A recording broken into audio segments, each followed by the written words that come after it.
Terima kasih untuk kesediaan Bapak Ibu ada bersama dengan saya di sini. Di sini saya akan berbagi sedikit cerita mengenai apa yang sudah saya lakukan di sekolah ini, yaitu mengenai budaya positif, ya, budaya positif sesuai dengan materi yang sementara saya geluti di dalam dunia calon guru penggerak. Nah, di sini untuk memulai kegiatan kita di saat ini saya akan menyampaikan apa tujuan dari kegiatan kita di saat ini. Tujuan yang pertama adalah meningkatkan pemahaman rekan guru tentang budaya positif di sekolah. Yang kedua, membekali rekan guru dengan strategi untuk membangun budaya positif di kelas. Yang ketiga, memotivasi rekan guru untuk menerapkan budaya positif di sekolah. Nah, ini adalah 3 tujuan kita, 3 tujuan dalam kegiatan kita di hari ini. Jadi kegiatan kita di saat ini adalah sharing mengenai budaya positif di sekolah. Saya hanya ingin tahu apakah rekan-rekan sudah tahu apa itu budaya positif di sekolah, atau mungkin ada yang sudah pernah melakukan budaya positif di sekolah. Ada? Ada? Ada. Ibu Intan sudah? Iya, contohnya seperti apa? Iya, keyakinan kelas. Ada lagi? Ada 3 restitusi. Oke, ada lagi segitiga. Nah, yang teman-teman sampaikan itu semuanya benar. Jadi itu adalah contoh-contoh budaya positif yang akan kita terapkan di sekolah tanpa sadari bahwa kita sudah melakukan itu, ya. Kita sudah melakukan itu. Memang budaya positif itu ada sisi positifnya, ada juga sisi negatifnya. Tergantung dari bagaimana cara kita guru melakukannya, ya. Untuk budaya positif sendiri. Nah, budaya positif sendiri, Bapak Ibu lihat, budaya positif di sekolah merupakan elemen penting dalam menciptakan lingkungan belajar yang kondusif, aman, dan menyenangkan bagi siswa. Jadi ketika kita mengajar, otomatis yang pertama kita lakukan adalah menciptakan suasana belajar yang kondusif. Karena dengan menciptakan suasana belajar yang kondusif, siswa juga bisa tenang dalam menerima pelajaran yang kita berikan. Nah, kita lihat bahwa konsep budaya utama dari budaya positif itu sendiri yang tadi teman-teman sudah bilang, yaitu ada keyakinan kelas. Ya, keyakinan kelas ini dia agak beda dengan yang kita buat, yaitu kesepakatan kelas itu kan. Nah, ini keyakinan. Kalau kesepakatan kelas itu antara hanya guru dengan siswa. Tapi kalau keyakinan kelas itu dia melibatkan semua, ya, seluruh warga sekolah, entah itu guru, siswa, kepala sekolah, dan komite juga bisa. Ya, jadi itu keyakinan kelas. Nah, terus ada tentang segitiga restitusi. Ya, segitiga restitusi itu apa? Nanti ada di materi berikut, nanti saya jelaskan. Terus ada 5 posisi kontrol. Kalau untuk segitiga restitusi, ini ada 3, yaitu menstabilkan identitas. Nah, bagaimana cara menstabilkan identitas? Itu kita membantu anak merasa tenang dan aman. Ya, jadi kita membantu anak merasa tenang dan aman. Nah, hindari menggunakan kata-kata yang menghakimi mereka. Jadi kalau selama ini kita menggunakan kata-kata kotor, toh? Apalagi kalau siswa sudah membuat salah, pasti kita ya. Dan saya sadar ya, saya sendiri dulu seperti itu dan sebagainya. Tapi ketika mengikuti pendidikan ini, saya mulai sadar bahwa hal yang saya lakukan itu tidak boleh. Ya, jadi ini sekedar berbagi sedikit supaya rekan-rekan juga tahu mana yang bisa kita lakukan dan mana yang tidak. Nah, contohnya seperti ini. Ketika kita melihat ada siswa yang mencuri barang teman, terus kita panggil, kita bilang begini, aku melihat kamu mengambil barang milik teman. Kamu tahu bahwa itu dilarang dan kamu tidak boleh melakukan itu. Tapi kalau kita, pasti tidak mungkin kita sampaikan kalimat seperti itu kan. Apalagi kita guru di Maluku, susah sekali. Terus yang kedua, validasi tindakan. Ya, validasi tindakan yang salah. Jadi kita akui bahwa anak mungkin memiliki alasan kenapa mereka melakukan hal itu, ya.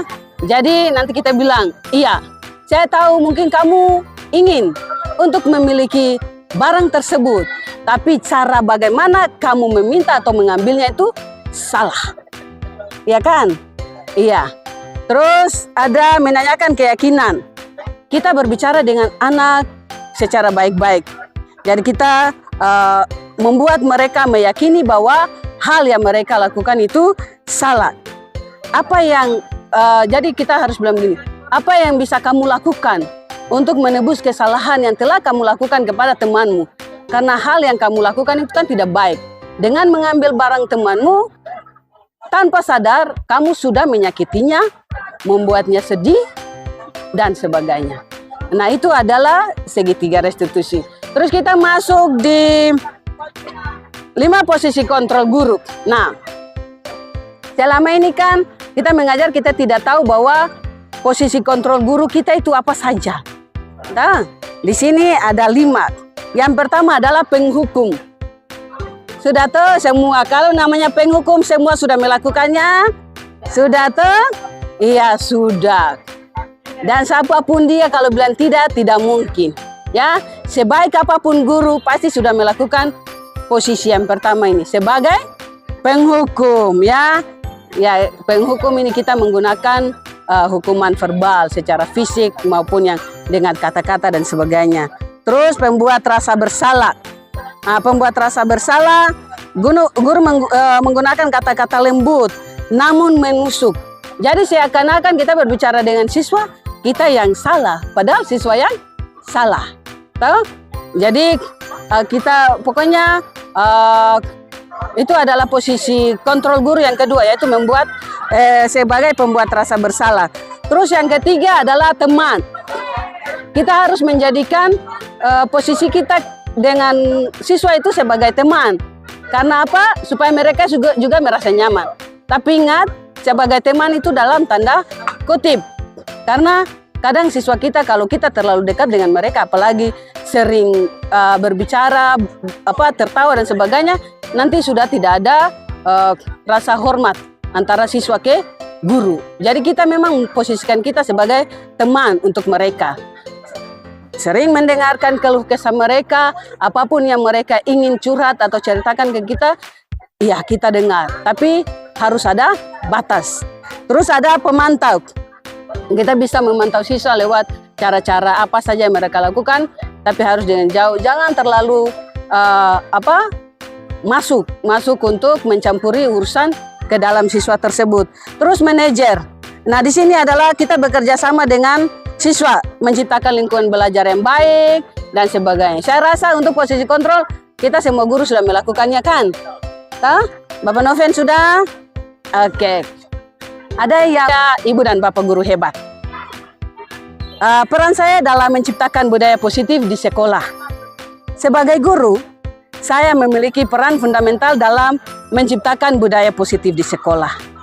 Budaya positif ini dilandaskan pada nilai-nilai luhur Pancasila dan filosofi pendidikan nasional Ki Hajar Dewantara yang menekankan pada kemerdekaan belajar, kemandirian, karakter mulia.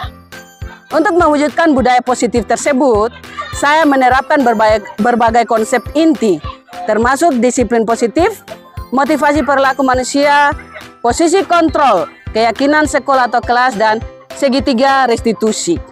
Saya menerapkan disiplin positif dengan berfokus pada pengembangan karakter dan penguatan perilaku positif siswa. Hal ini dilakukan melalui berbagai strategi seperti penetapan aturan kelas yang jelas dan konsisten, pemberian penghargaan atas perilaku positif, dan penerapan konsekuensi logis yang mendidik. Saya memahami bahwa motivasi perilaku manusia didorong oleh berbagai faktor, termasuk kebutuhan, keinginan, dan nilai-nilai. Saya menggunakan penghargaan sebagai alat untuk memperkuat perilaku positif dan konsekuensi logis untuk membantu siswa memahami konsekuensi dan tindakan mereka. Itu pertama, posisi kontrol saya. Yang kedua, posisi kontrol restitusi keyakinan kelas dan segitiga restitusi. Saya menerapkan posisi kontrol restitusi sebagai pendekatan untuk menyelesaikan masalah dan konflik antar siswa. Pendekatan ini fokus pada membantu siswa memahami dampak dari tindakan mereka dan menemukan solusi yang konstruktif. Saya berkolaborasi dengan para pemangku sekolah untuk mengembangkan keyakinan sekolah atau kelas yang disepakati bersama. Keyakinan ini mencerminkan nilai-nilai dan prinsip-prinsip yang ingin kita tanamkan dalam diri siswa. Saya menggunakan segitiga restitusi sebagai alat untuk membantu siswa memahami konsekuensi dari tindakan mereka dan menemukan solusi yang adil dan konstruktif. Segitiga restitusi melibatkan 3 pihak. Di dalamnya ada korban, pelaku, dan pihak ketiga yang netral. Nah, yang ketiga, keterkaitan dengan filosofi pendidikan nasional Ki Hajar Dewantara. Nilai dan peran guru penggerak serta visi guru penggerak. Nah, penerapan konsep-konsep inti budaya positif ini selaras dengan filosofi pendidikan nasional Ki Hajar Dewantara yang menekankan pada kemerdekaan belajar, kemandirian dan karakter mulia. Hal ini juga sejalan dengan nilai-nilai dalam peran guru penggerak yang diharapkan mampu menjadi pemimpin pembelajaran yang berpusat pada murid dan berkolaborasi dengan para pemangku kepentingan untuk menciptakan budaya positif di sekolah. Nah, visi guru penggerak yaitu mewujudkan profil pelajar Pancasila dapat dicapai dengan menciptakan budaya positif yang menumbuhkan karakter-karakter nilai-nilai luhur Pancasila pada diri siswa. Itu adalah mengenai pentingnya peran saya untuk menciptakan budaya positif di sekolah. Yang kedua, untuk budaya positif sendiri, dalam modul budaya positif ini telah memberikan saya pemahaman yang mendalam tentang konsep-konsep inti ya yang ada dalam budaya positif itu yang berkaitan dengan menciptakan lingkungan belajar yang aman ya, yang aman bagi siswa, terus lingkungan belajar yang positif ya, yang positif. Itu juga bagi guru dan siswa dan sudah tentu yang kondusif. Nah, saya merasa lebih memahami konsep-konsep berikut ini yang saya dapatkan dalam proses menerapkan budaya positif itu sendiri. Yang pertama adalah disiplin positif.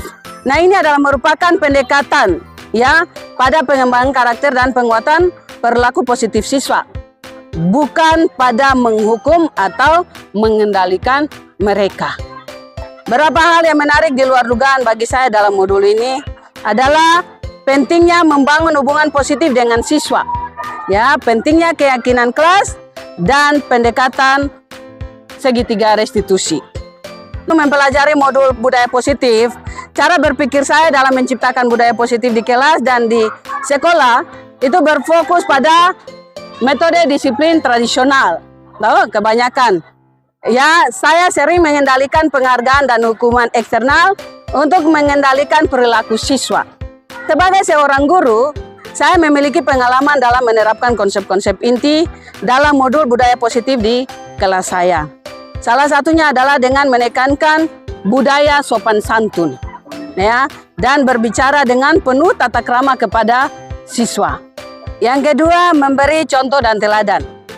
Saya selalu berusaha untuk menunjukkan contoh yang baik kepada siswa dengan bersikap sopan dan santun dalam interaksi saya dengan mereka dan dengan orang lain. Yang ketiga, memberikan pujian dan pengakuan.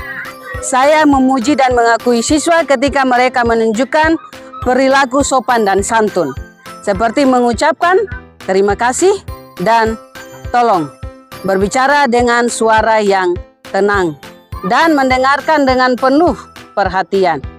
Yang keempat, memberikan konsekuensi. Ketika siswa tidak menunjukkan perilaku sopan dan santun, saya memberikan konsekuensi yang sesuai, seperti teguran verbal atau time out. Nah, yang berikut peran saya, yaitu yang pertama, senang dan termotivasi. Saya merasa senang dan termotivasi ketika saya melihat siswa saya menerapkan budaya sopan santun dan berbicara dengan penuh tata krama dalam interaksi mereka satu sama lain. Hal ini menunjukkan bahwa mereka telah memahami dan menerima nilai-nilai yang saya ajarkan. Yang kedua, terinspirasi dan bersemangat. Saya merasa terinspirasi dan bersemangat untuk terus menerapkan konsep-konsep budaya positif di sekolah. Karena saya melihat dampak positifnya pada perilaku dan sikap siswa. Untuk evaluasi dan penerapan, hal yang sudah baik yang saya lakukan, yaitu yang pertama kesadaran meningkat. Siswa semakin sadar akan pentingnya bersikap sopan dan santun dalam interaksi mereka dengan orang lain. Yang kedua, perilaku semakin baik. Perilaku siswa secara keseluruhan semakin membaik dengan lebih sedikit perselisihan dan pertengkaran. Yang ketiga adalah hubungan semakin kuat. Hubungan antara siswa dan guru semakin kuat, didasari atas rasa saling menghormati dan menghargai. Yang terakhir adalah posisi kontrol. Untuk posisi kontrol, sebelum mempelajari modul budaya positif ini, saya sering terjebak dalam pola interaksi dengan murid yang didominasi oleh posisi pembuat rasa bersalah.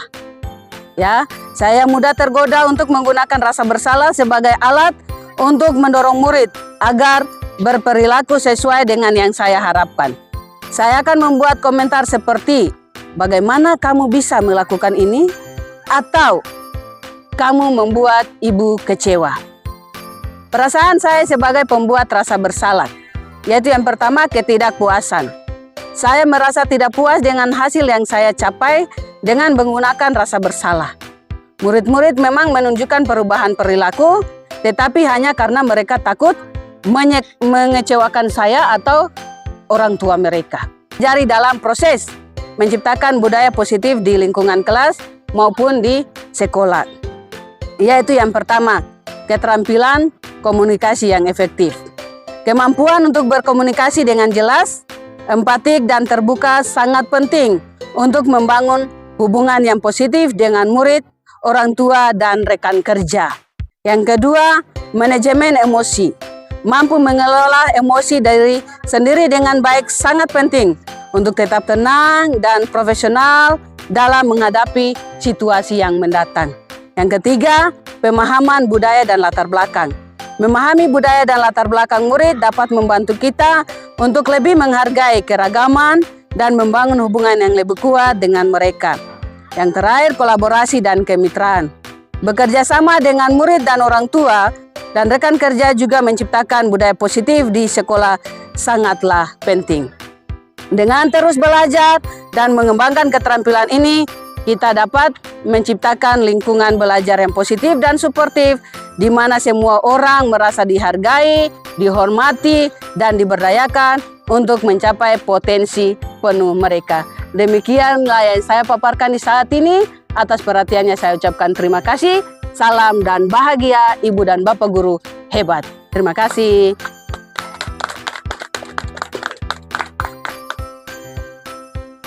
Dalam pembelajaran positif di sekolah, khususnya mengenai oleh Ibu Wakim sebagai calon guru penggerak Angkatan 10 tahun 2024, yang boleh saya pelajari adalah budaya positif di sekolah. Merupakan elemen penting dalam menciptakan lingkungan belajar yang kondusif, aman, dan menyenangkan bagi siswa. Lingkungan yang positif ini dapat membantu meningkatkan kualitas pembelajaran, menemukan karakter positif pada siswa, dan mengurangi masalah disiplin. Inilah yang dapat dipelajari dalam pembelajaran di saat ini. Salam dan bahagia Bapak dan Ibu.